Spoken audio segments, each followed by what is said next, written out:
yesterday, have to do it again. The fourth start of the weekend. Aleix Espargaro still hasn't got a whole shot from his pole. He earned in brave fashion on 24 laps now of the Jerez circuit here. But the Spanish Grand Prix 4 is underway again, and it looks like it didn't get off the line again. But the KTM with Miller, and now it's Binder around the outside. Binder into turn 1. So just like yes, Binder takes advantage of the second restart. Miller in behind in second, then Martin in third, Espargaro in fourth. On the inside, Dani Pedrosa. Pedrosa on the inside hesitated then. I think he was going to collide with, was it Bagnaia? Yeah, and so that meant Marini came through. Yeah, you can't hesitate on a first P bike. And that's Marini, who doesn't really like that. Well, here goes Bagnaia. Aggressive there, straight into turn 5, up the inside of Aleix. Oh, he means business. He doesn't worry about losing driving on that Ducati. Jorge Martin looked racy yesterday early on in the race. Bagnaia around the outside of the ball. And it's possible. He's not going to hang on. Oh, not for the world champion. Incredible. Pecco Bagnaia takes third from the side. Echoes of Jorge Lorenzo. The hairpin, that was well, I've never seen that one done before. I've already said today, you can't pass around the outside at Dani Pedrosa. So, goes up for this, Gav. He is, and he's got through on Jorge Martin into third place as he's gone out further back. So it's Miller, then Bagnaia in third, Alex Rins. Winner last time. No, it's just, he was 18th on in a tough weekend. Just shows 1 week things can change very quickly in the world of motor. That was tight there. Bagnaia thinking about going through on Miller. But these KTM, you point them at the corner of the apex and then just squirt them out again. Yeah, like all the KTMs are on the rear. Their lowering device is almost even like the other manufacturers, so it really helps them in the braking. Said Dani Pedrosa wasn't up for the fight, fired it from miles back on the inside of Luca Marini. Unfortunately, Rosarco comes through, but Pedrosa feels he's got the pace to be on the podium as Dani Pedrosa. He's a light rider. He's always had an advantage. The track's hot. He has an advantage. He's so light. Get ready for this. He weighs 48 kilos. I don't even know what money. Is that like 7 stone? 1 left. Here comes Miller defending now from Bagnaia. Quartararo will have just got on his dashboard. Loyalty, be thinking, what? What have I done? He's made it in the race. He's got a hard front tyre on. I wonder if that's because he didn't have any more. Could be. But a hard front tyre, spare bike, and he'll suddenly be being told, hang about, I'm in up 5 positions, but I've got to relinquish 1, 2, or more, as Jorge Martin moves briefly into third, but Bagnaia straight back on the undercut. So aggressive is Bagnaia. I mean, yeah, we've seen. Oh. I'm so glad he didn't shove it underneath him. They'd have travelled there then. But Bagnaia, yeah, we've seen him be slightly aggressive. Brad Binder. Tell you what, though, Lee, you're happy now at the front of this pack. You'll air, or let's say cooler air, on that front tyre. A lot of the riders talked about it yesterday. Pack following riders, the front tyre to up over 100 degrees. Jorge Martin was one of those, said he made a pass early in the race and just wasn't able to anymore. Tyre pressure going up and the temperature was well over 100 degrees. Yeah, when it gets to that point, honestly, it's like it's so overinflated. You've got no patch. You've got no grip at all. It feels horrible, greasy, slimy. And you know it's on GP bikes, especially with the ride height, the lock device. It locks the front when you're braking in a straight line. This is Dani Pedrosa looser than you learn, but he is such a tidy rider. On the buzzer, out in the talking to Motor 2 rider and race winner, Grand Prix winner, Mattia Pazzini, and he was saying how much you actually says can do. Here comes Big O.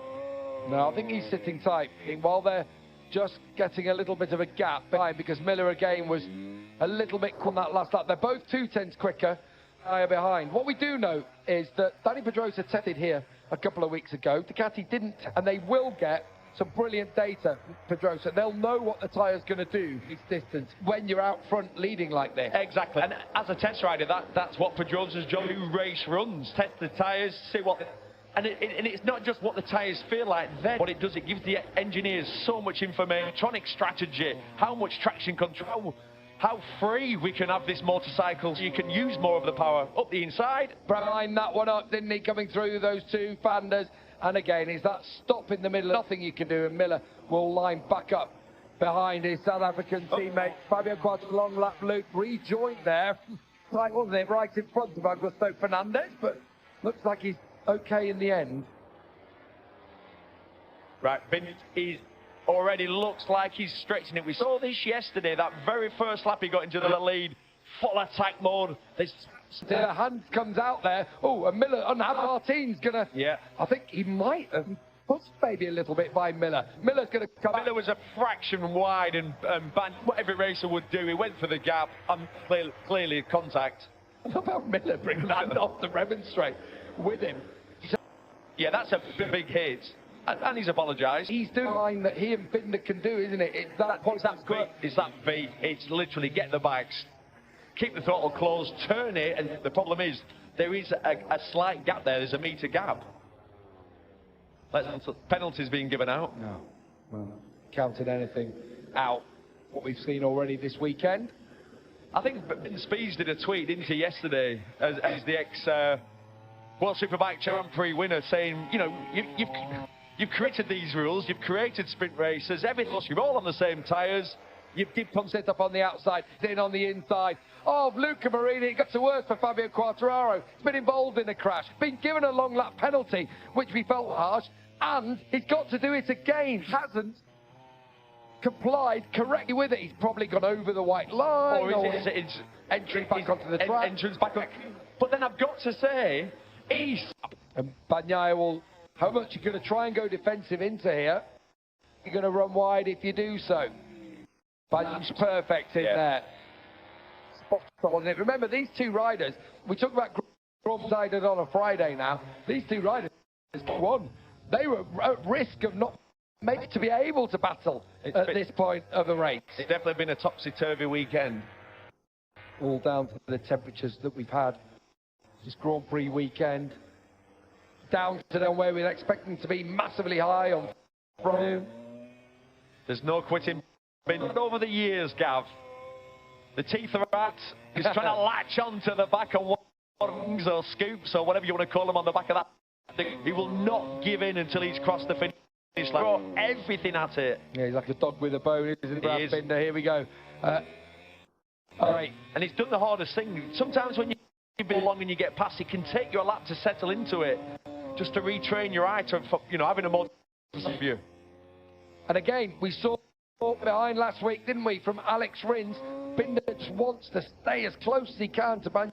I will know that Binder's there. He'll be able to hit ATM just in the background. This part of the racetrack, it looks like the Ducati has the edge. It does. And it looks like the KTM actually in the heart of it. Yeah, absolutely. Brad doing what I expect him to do. Through Sito Pons corner, half remaining in the Spanish Grand Prix. It's real classic here. A battle between Bagnaia, Binder and Miller. With all just watching on. Binder. Oh, he stops again. Well, that's what we see. I mean, he was able to do that lap after lap and gain so many bike lengths. I'm speaking. You see from that helicopter, you're thinking, oh no, that's Binder wide. That's the end of the race. But no. Binder, as they go into the stadium section once more. If half a sniff, he's such a reactive rider, and it doesn't matter where he is. He's very is Brad Binder. Through the fast rights, we run Binder. Pecco Bagnaia in his sights. Has he got getting through on the world champion? If he gets, he will have a go. Well, here we go, Gav. Neck and neck to go. Well, I can hear the sharp music. 2 3/4 miles to go in this Spanish Grand Prix. Last Binder sideways into turn 1. Doing everything he can to stay with Bagnaia. Across the line. Jack Miller looks like he should hang on to 3rd place. But who will take victory? It'll be a perfect clean sweep for Brad after victory in the sprint race. Or will Bagnaia fight back? They've always opened up through turn 4, but now it's up to Binder to try and claw distance down towards turn 6. It's going to be all about turn 6. If he can, then he's got a chance of attacking 13, the last corner.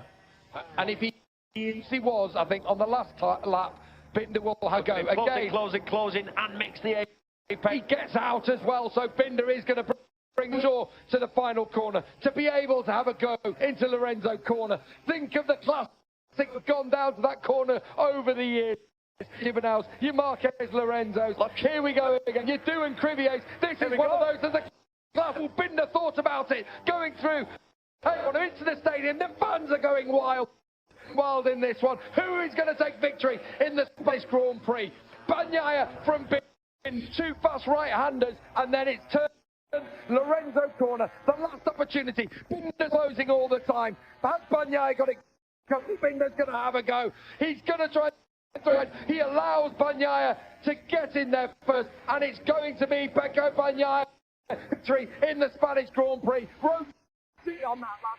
Bagnaia beats Binder line in Jerez. Miller takes third for KTM. Look how delighted Davide Tardozzi. Gatti crew are Danny Patrone, seventh place in front of his home fans. But what a finish to the Spanish Grand Prix now. We spoke to Tardozzi on Friday night and he said, I hate it. He absolutely said it's horrible. I hate losing. I don't want to lose. What a reaction. What happened to Maverick Vinales on the last lap there? Ahead of Alex Marquez, and he seems to have a timing screen. Yeah, I thought I heard a crash in the headset. It must have been Maverick Vinales as Bagnaia celebrates. Well, at one point in that race, discussing will Bagnaia settle for 20 points? But there's a reason that he became the world champion, Neil, and he showed all of that today.